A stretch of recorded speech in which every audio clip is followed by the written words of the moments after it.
Welcome to Dwell on These Things, a podcast of Dwell Community Church in Columbus, Ohio, where we discuss whatever is honorable, pure, lovely, commendable, excellent, and praiseworthy.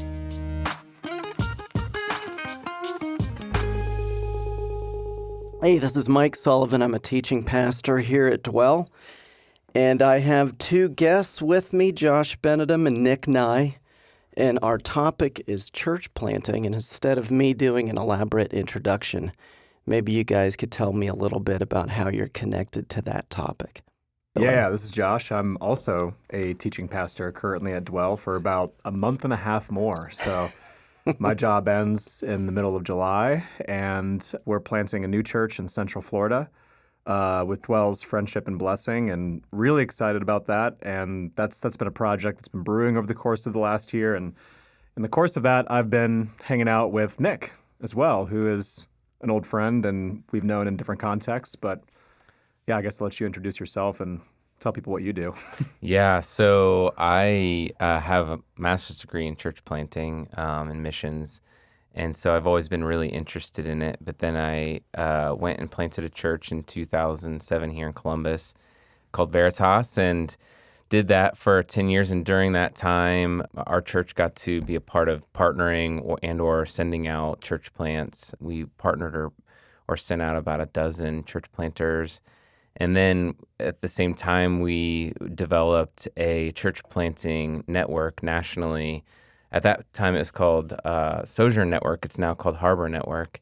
That kind of birthed and emerged out of Acts 29 Church Planting Network. And that was a really kind of a big catalyst for us to explore how do we do church planting, not just as an individual church, but nationally. And so then now I get to almost do that, a hybrid of those two things here locally with my work called For Columbus, which we're really excited about, building networks to plant churches and make church planting easy here in Columbus. You've touched church planting from every possible angle. I was going to say, you've been a church planter, you've coordinated church planting, you've planted a church, and you also are academically trained in church planting. So it'd be fair to say that appears to be a calling of some kind. It's yeah. I mean, yeah. It's like there's been seasons I've just lived and breathed it, and I see it so integral to just movement and thinking through like city renewal and like really culture change. That's just a huge part of it. To my understanding, Columbus is kind of a hot target for many potential church planters. I don't know. I think there was a season where it was, and I think right now, not so much. Okay. I think there's a lot. Right before COVID, there was a handful of church planters that came here and started, but most of them didn't make it. Just starting through COVID was just insanely difficult. Bad timing. And I could say a lot, too, about just the strategy that's being implemented is not always the most helpful strategy to future church planting. It's a lot of old paradigms and a lot of old rhythms going on that aren't actually really helping build an actual church. Gotcha. when you think of the old paradigm of church planting, is what comes to mind sort of that you move to a city, try to recruit a bunch of people from existing churches, pull them together, raise a bunch of money, do a big launch. Send the postcards, 50,000, 0.125% respond. Yeah. 200 people come. And that's the old paradigm that you'd be thinking of. That's very much the old paradigm. Okay. It's interesting because Columbus, Ohio, is always behind the times. And so some of that still works in Ohio, in the Midwest, in Columbus. Yeah. And so you can actually still do it, but I don't think it's going to work for very much longer in Columbus. Yeah. My time in New York City, I got to see that up close. Like, that just doesn't really work in in New York City. And so I think if, that's kind of where culturally we're going, then it's on its way. Yeah, it's on its way out. So what's going to have to change? Can you think of some specific things, especially as Josh is pondering going to Orlando, things that maybe he should do now that he shouldn't have done 10 years ago?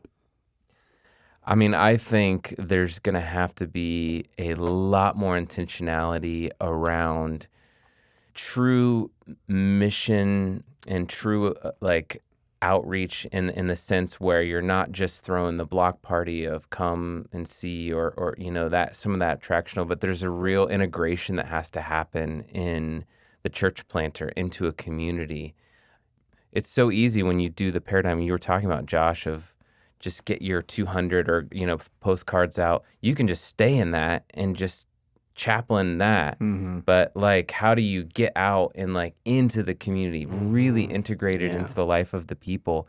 And I think most pastors or most church planters aren't really designed or trained, I shouldn't say designed, trained to do that and really have a heart to do that. I think their heart generally is preaching, shepherding. Right. Some of those but that thinking through that APEST model, the apostolic work is not always there, and that evangelistic work is not always there, and that needs to change. It's interesting when you read the New Testament, you can tell Paul was trying to identify existing social networks, and then he tried to insert the gospel into those networks, whether it was a synagogue community or maybe the philosophers in Athens or a large household like some of these large extended families. So he was looking for what was already there, trying to be part of that. Mm-hmm. Have you done anything similar in other settings? Oh, yeah. I mean, I think the very reason,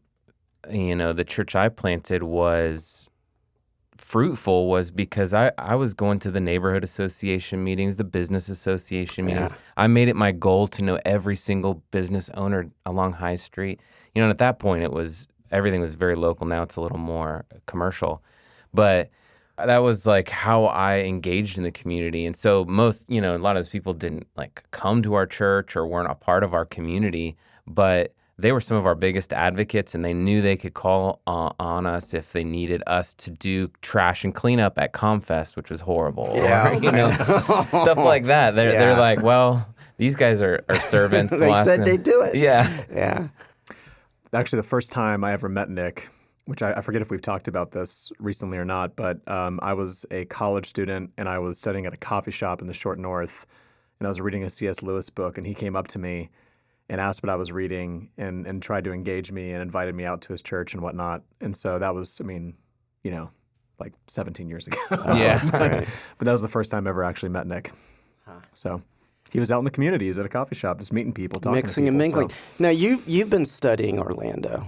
Are you getting any insights into specific subcultures or groups there that you really want to connect with?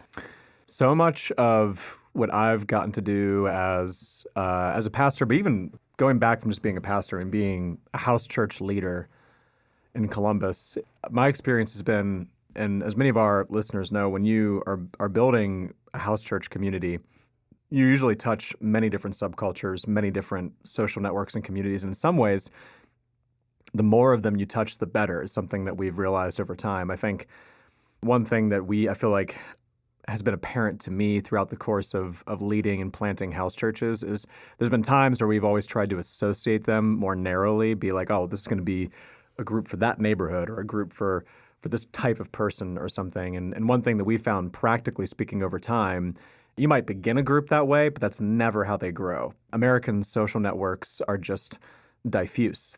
You will occasionally find a real or somewhat real community somewhere, but it's kind of rare, actually. Even when people try to build a community around a common activity, or even families, are often super diffused. And so house churches typically grow, at least in Columbus, through diffuse relational networks, is the way that I would say it. So you might start a group that's like, we all played soccer together. Yeah, but then again, it goes from there to friendship networks. Yeah, that's a great plane to think on when thinking about beginning things. But in terms of how things grow, that's usually just not how it works. And so, but I think for us, because we are thinking about starting something, we are beginning something.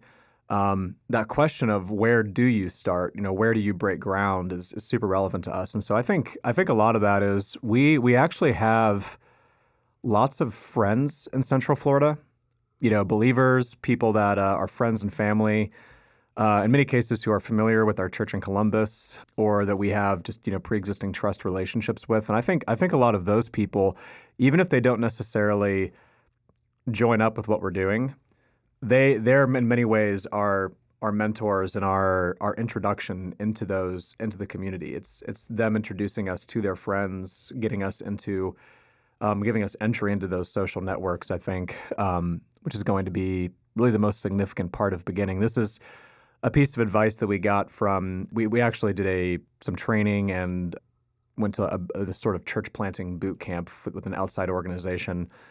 And one of the things that they advised is finding what they call community mentors, people who understand the city and understand the community. The gatekeepers that are out there. Because when you're, it's kind of a negative term, but when you're parachuting into a place, meaning you're sort of dropping in, right? You're like a paratrooper. You're not squad. from there. You're not from there, right? And Orlando is an interesting city because Orlando is a city that has grown massively in the last 15, 20 years. And so a lot of people, that they actually joke there. Everyone's new. Everyone's new. No one's from Orlando. Yeah. And they joke about that. And in many ways, it's only been in the last 10 years that people began to put down roots and settle there. And so in some ways, I actually think in some ways that's, you could think of that as a con, but I actually think for us trying to enter into the community, you could argue that's in some ways a pro. I think that there may be, like most things, I'm sure there's a double-edged sword where it'll make certain things more difficult, but it will make certain things easier for us as well. And so you're not the only ones who'll be looking to be connected. If you've got all these people that are kind of isolated, there could be an upside to that. Yeah, it's interesting. I was talking to a friend of mine who planted a church in Pittsburgh. And Pittsburgh is an older city that in many ways has its cultural roots. We think of it as a Midwestern city, but it's actually in many ways more East Coast-ish in its culture. And you've got these large entrenched Jewish communities and just groups that have been there for highly Catholic, steel community, thick family ties. People, there's a dynamic in Pittsburgh where people will be from Pittsburgh, they'll move away, get their career going, but they will come back to Pittsburgh to raise a family and plug right back in. And so he said them not being from Pittsburgh has been a huge barrier to reaching people from Pittsburgh because the price of entry, so to speak, into some of the richer, larger social networks is just blood and raw time roots. And how do you build that kind of street cred? Right. Not so easy. He was speculating. He was speculating that they may not make that much of an impact, but it may have to be literally just raising their kids, and their kids will be, hey, we're from Pittsburgh, and they'll be able to make an impact. So anyway, so I think our situation's a little bit different, and we see a lot of different entry points. But I think the relationships that we've built with people who are already there. There's a lot of opportunity to be introduced and to just get started and really in a bunch of different places. So I think we're pretty excited about that. Nick, when you came to the Short North and you were it's a blank slate and you're like, what in the world am I going to do? When did it first start to click? When did you first realize, okay, I think we're getting traction here, maybe with this group of people, but do you remember that when you first started thinking, okay, this might actually work? I think where it really kind of clicked in for me was in our core group development phase. We would kind of meet on a Sunday evening and do some prayer and worship, just a small group of us, and we'd go get pizza afterwards. This pizza shop that's not there anymore. And when the waitress started to know our names and we knew her name and had a conversation and she tells us, hey, I told some other people about your guys' church that you're starting. I felt like I remember that scene very vividly, and I remember that was a moment where I was like, okay, like we're starting to really feel like a part of the community and really involved. And then like a week later, I mean, this is like I was riding high on these conversations, but a week later, one of the art galleries there was having an event, and they're like, hey, we know you're a church. Do you guys have like chairs that we could borrow? And we're like, yes, absolutely. We got these folding chairs we'll bring them over. And it just felt like we were starting to feel like really a part of the community. And when I say we, it was just it wasn't like the organization reality of the church. It was like the people. We lived there. We were like, we were drinking coffee there, and we were engaged in the community so much that it just felt like we couldn't leave our house without running into somebody and being engaged in conversation. So that's when we really started to feel that connection. Yeah, interesting. It sounds like sometimes your greatest advocates in those early days are people that are pretty far from God, that are just kind of glad to have you as part of their relational orbit. Yeah, big time. And especially at that point in the short north, it was not as commercial as it was. It's very hippie, hipster, a lot of homeless changed. people. Yeah, It's changed a lot. And so at that point there was a lot of like fear of church, and there was a real need for deep connection to the community. And there's been several churches that have been planted in the short north since then that have kind of come in with different postures and different realities. And I think a lot of some of that's because it's changed a lot, but also some of that is, I think, we've seen that the neighborhood needed some kind of transition season because of the gentrification that was happening, because of the change. It needed that transition season. And we tried to really be a people of peace that could hold both ends of, we do know that the city needs to change, but we also really want to love our neighbors and the poor. And at my house on the left was this Appalachian white community that was from the southern Ohio, that their roots were there. And then on the right was very impoverished, generational African-American Section 8 housing, so there was this dynamic. And then, in between those was a gay couple and married couples without kids. And so it was just a huge diverse mix, and just really being able to engage that was a huge part of integration. That's awesome. So this is going back to sort of the beginning, but you mentioned that there's not really as much church planting as you'd hope to see in Columbus right now, but Columbus is a growing city. And so I'm a little bit curious about why, because I know nationally speaking, and this is something I was actually just meeting with some people just last night talking about church planting and explaining why, I guess, apart from the things we've gotten directly from God, why do we want to go start a new church? And I quoted this Lifeway stat from, it's about 5 or 6 years old, but a study from Ed Stetzer, which said that we're about 2,700 church plants a year down from what it would take to keep pace with just basic population growth in the United States. And so if that still holds true, which I assume it does, nationally there's a deficit of church planting. But so is Columbus, is that, with the lack of church planting you're seeing in Columbus, is that just that dynamic on our local level, or are there other reasons why there's not more church planting in Columbus?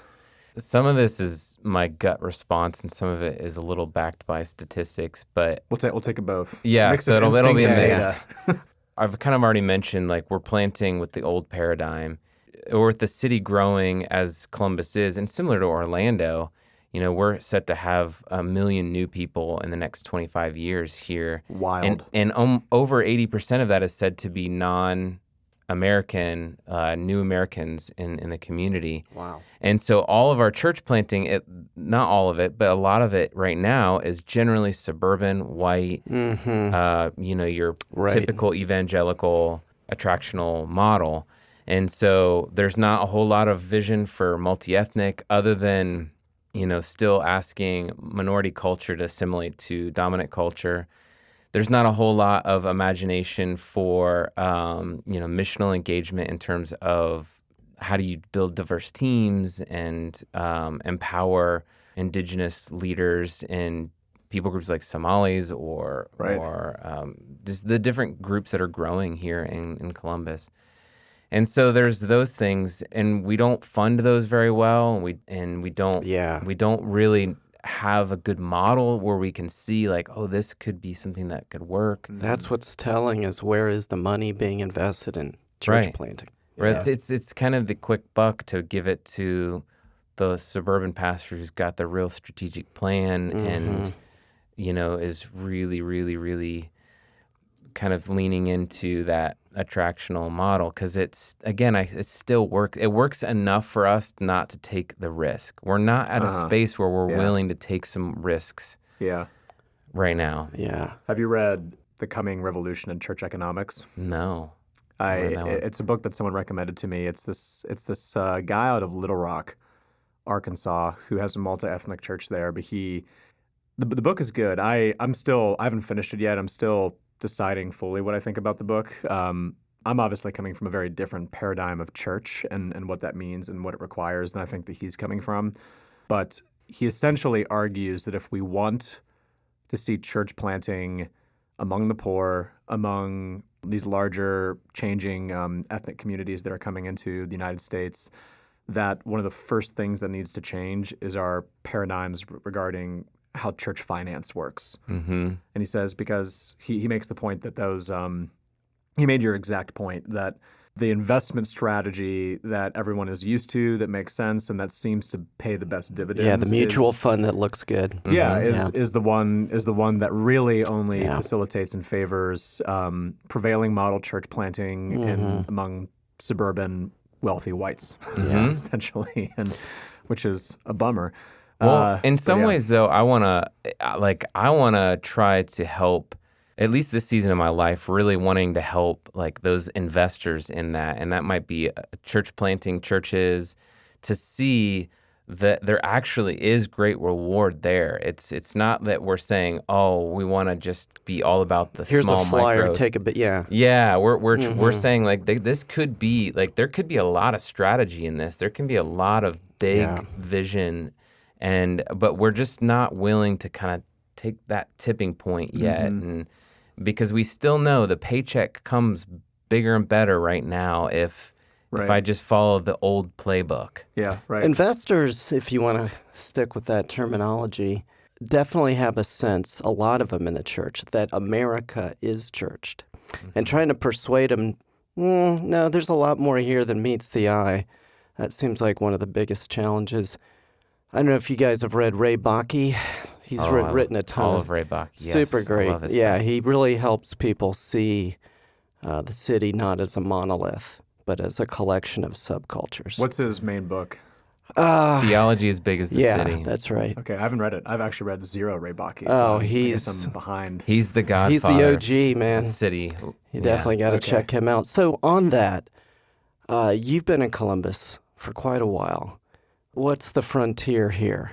What do we need to keep going after? Yeah, that's a great question. I think we have to really lean hard into just empowering church planters who aren't English speakers, or who we have to embrace bivocational church planting. We have to figure out how to build networks, and this is my role, so I'm biased here, but like, how do we build a network to make church planting easy here? So that means opening doors for people, like what you talked about going to Orlando, Josh. Like you're having to either find the network or create the network. And we're hoping that every church planter that comes here or is from here just already automatically has a full network. Yeah, I've been building my network is what I've been doing for the last year. And And I had that thought too, because I think that might be an area of giftedness for me in some ways. I think God's made me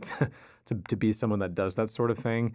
But as I've thought about what it would be like to be a church that plants churches, you can't build your paradigm off of one person's gifting set, right? You need, if it's going to happen everywhere for all types of people, then those kinds of facilitating structures make a huge difference. Yeah, and I'm coming off a conference hanging out with Alan Hirsch, who wrote The Forgotten Ways, and he talks about that apostolic leadership a lot, and I think he and others are making this big case that we need to embrace more of that into the church in order to recapture mission, because right now we're very shepherd teacher heavy, right?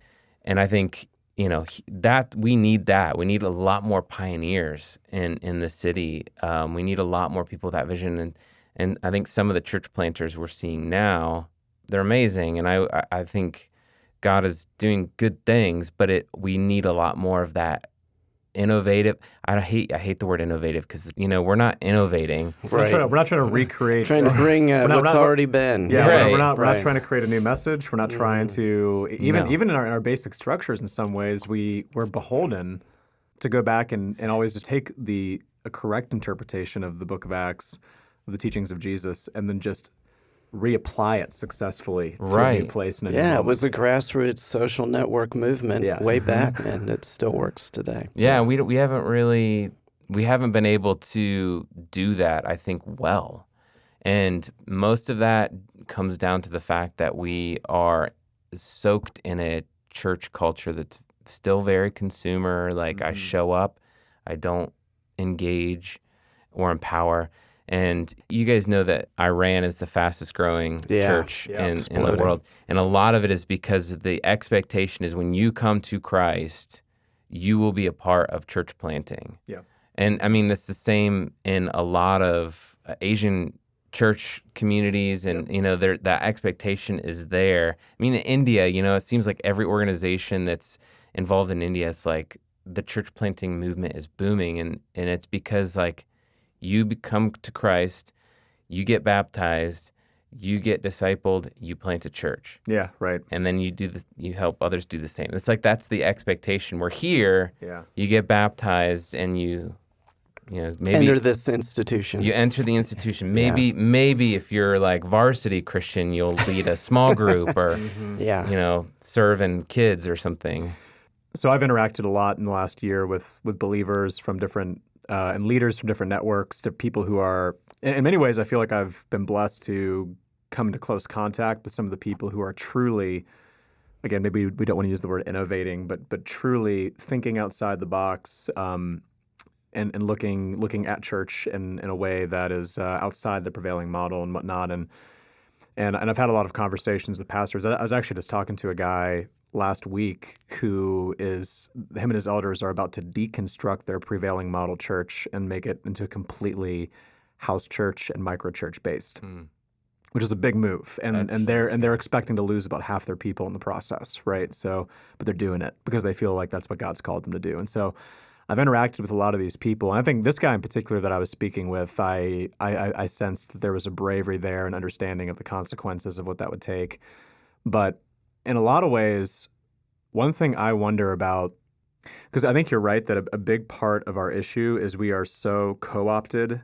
It's not that we just have this old biblical model that doesn't work anymore. It's that the parts of our model which hold us back in the church in America are the parts that have unconsciously been co-opted in a sense by elements of our culture, like consumer culture, right? Or corporate leadership culture and that kind of stuff is or maybe bricks where, and mortar, meeting location, all that stuff. Totally, and a lot of that's the stuff that needs to be detached from. But one thing that I wonder, and something I think about, is while there's so much to be spiritually gained from detaching from that, I also think that there is going to be a lot lost in the process of detaching from that as well.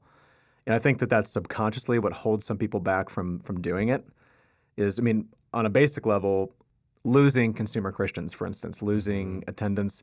But what you were describing with movements around the world, like the Chinese and Iranian church being two of the most well-known versions of that, having that sort of view and expectation for the average believer grates really heavily against consumer culture, radical individualism.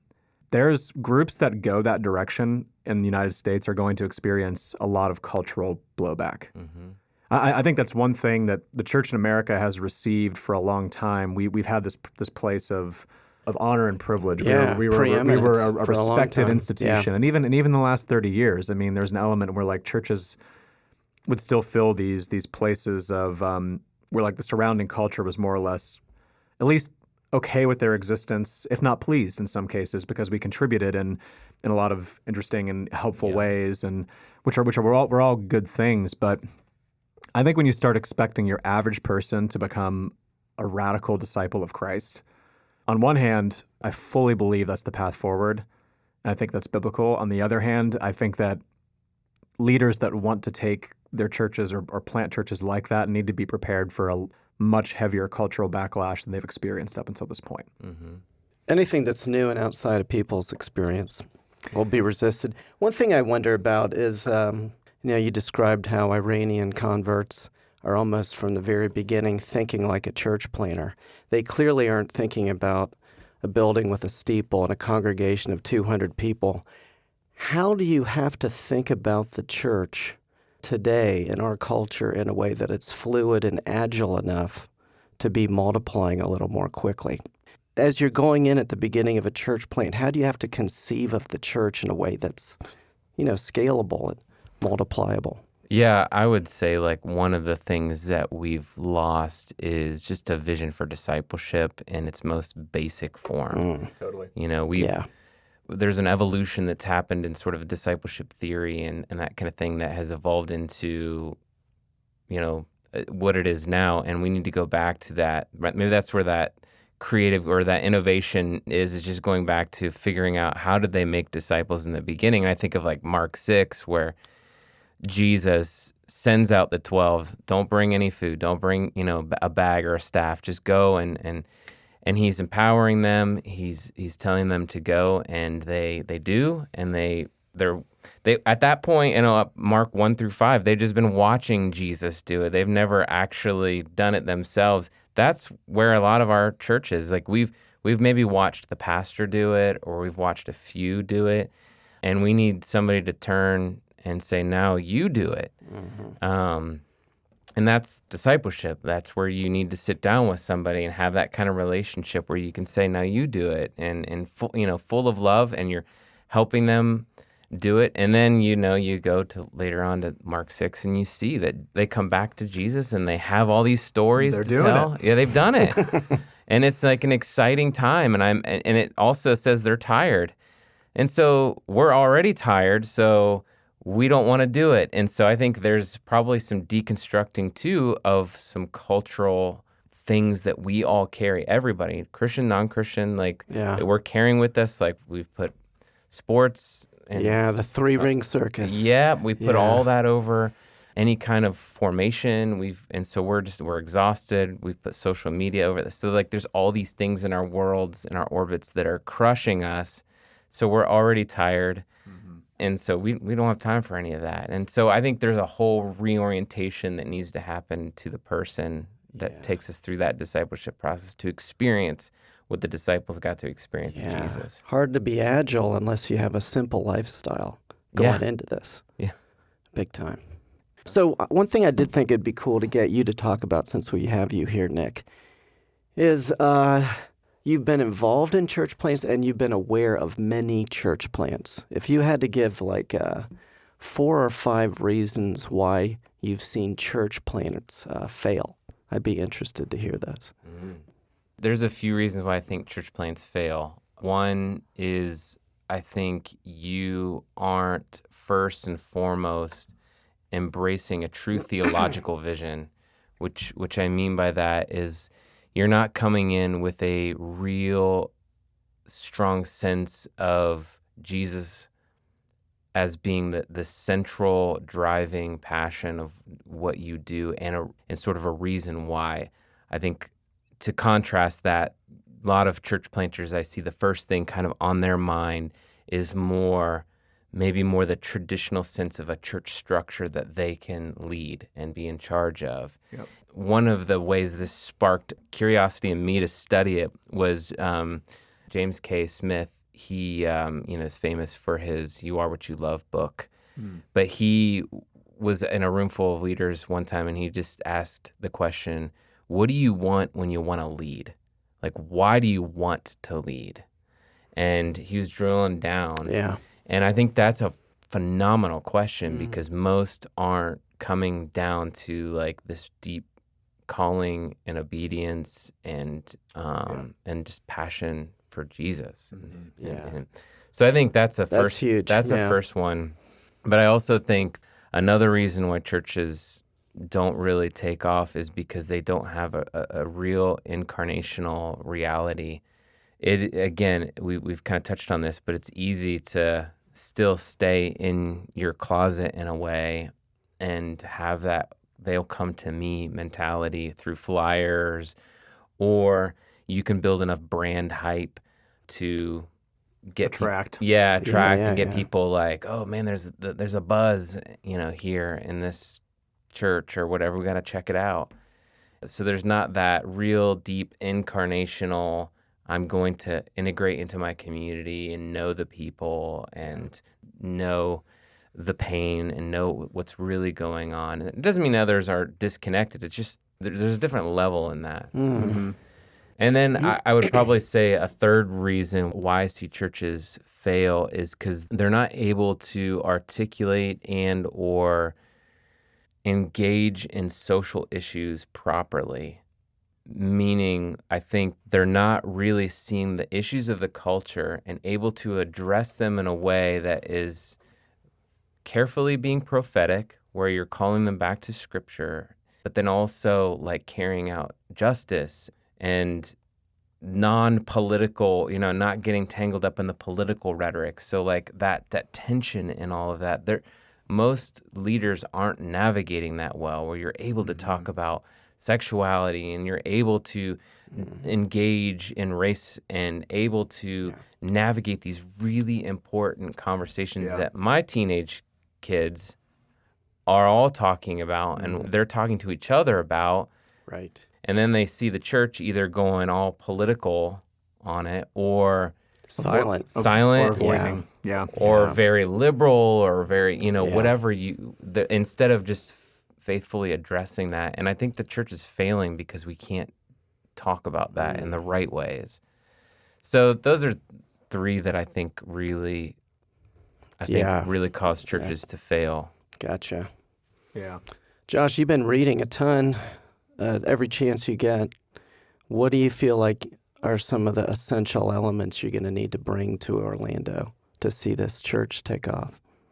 I really resonate with Nick's point about having a robust theology. Brian Sanders, who's one of the founding leaders of the Tampa Underground Network, he says this thing in his book called Life and Intentional Community, which is one of his older books, which was almost a challenging phrase to me the first time I heard it, but the more I thought about it, I was like, I think that's right. He said, the church is a means to an end. He said, and at the end of the day, he says community is a means to an end in the sense that like the church will someday be replaced by the full kingdom of God. And so the church is an intermediary structure, right? It's here now. It's the will of God. God loves the church. Christ is the head of the church. But when we expect the church to be, for instance, to be the kingdom of God in its fullness, we're going to be disappointed, right?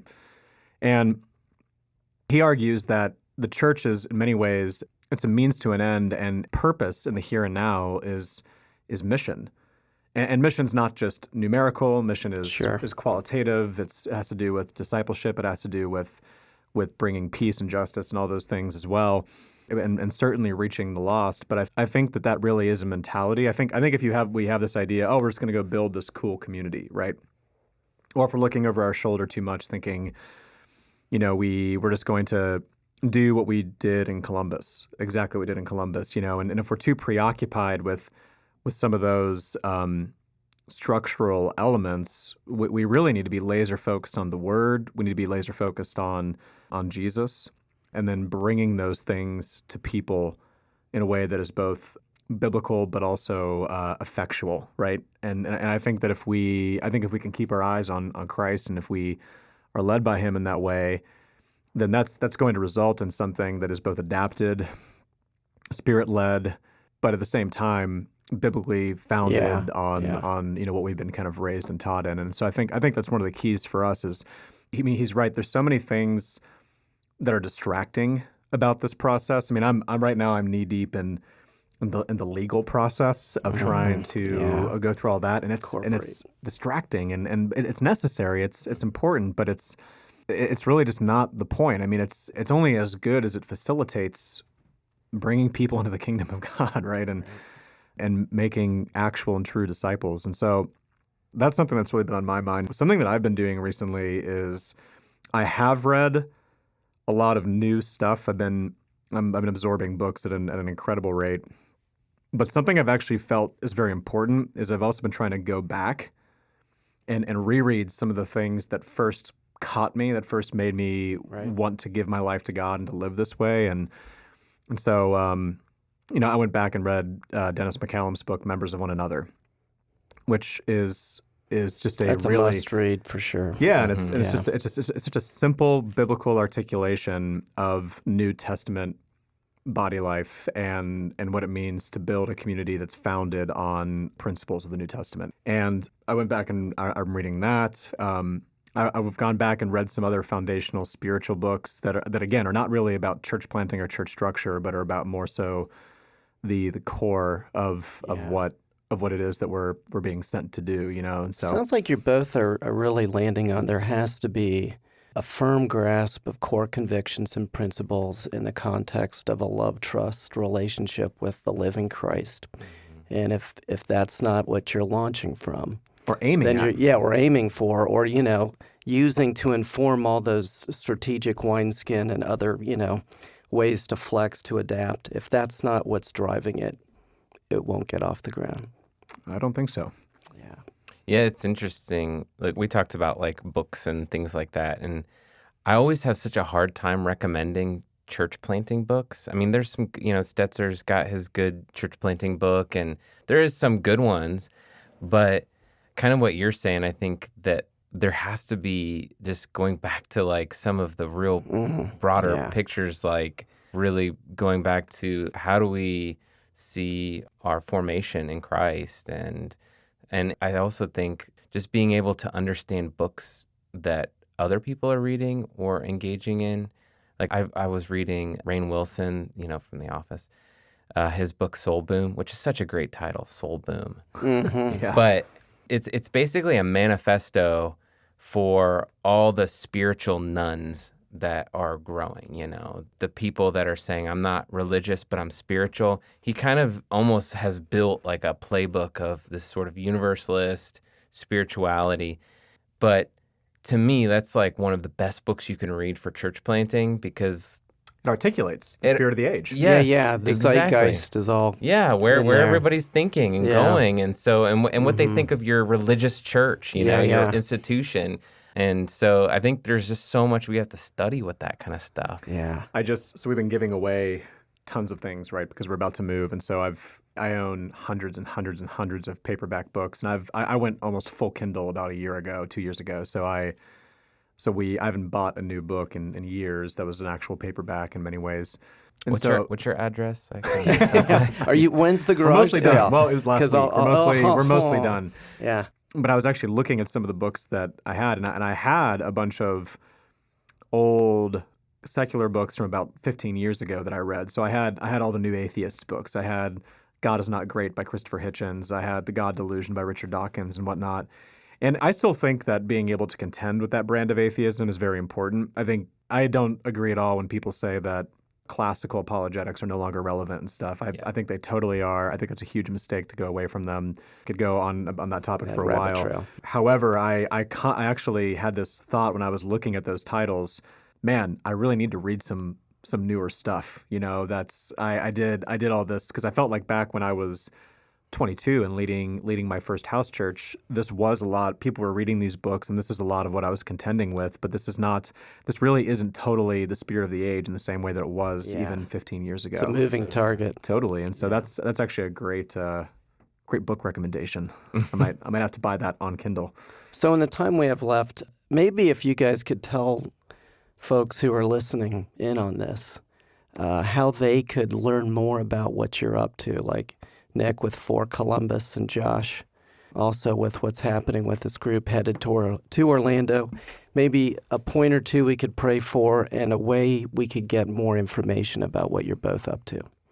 Well, I'll add this too, because I've told Josh this, like I'm really, really excited to see like a Dwell 2.0. I don't know if I can say that like that, but just to see like how the beauty of what Dwell is in Columbus, how that can be transferred and contextualized into a similar city, maybe without a lot of the baggage and trappings that might come. So I'm just really excited about seeing what Josh is going to do. But one of the things that we're really trying to do is cultivate a church planting network in Columbus. And so there's been a bunch of church planters that have been meeting together for years, pretty regularly. And there's been ebbs and flows of gathering that, but we're really starting to gather that and put some serious money into it, where we're trying to, again, the kind of goal is to make church planting easy in Columbus. And so just the step one is building a community of like-minded types where people who are church planting or want to church plant or want to fund church planting or just interested in that. We've got a network with For Columbus that is engaging in that issue. And it's kind of in the rebuilding process. So we're really excited about seeing that happen. Yeah. You guys have a Facebook page or a website that people can go to? forcolumbus.org. Okay. forcolumbus.org. I will check it out. Yes. That's cool. And Josh, how about you? Yeah, so right now the only virtual place you could go would be dwellcc.org/support church planting, because we are fundraising.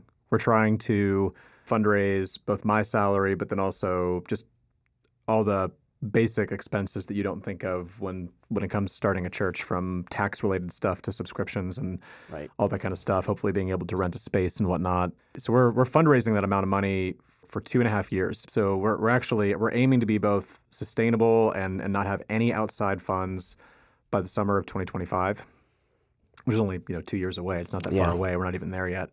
And so we are looking for financial support, for help to sort of get out the door. And so if people are interested in helping us, then please, go there and consider making a pledge. As far as other information about just what we're doing, feel free to reach out to me. I mean, we really enjoyed sharing our vision, and I think part of my burden and me and my wife's burden for initiating this and doing this in the first place, one of the reasons we feel like God has called us to do it is to sort of get other people thinking.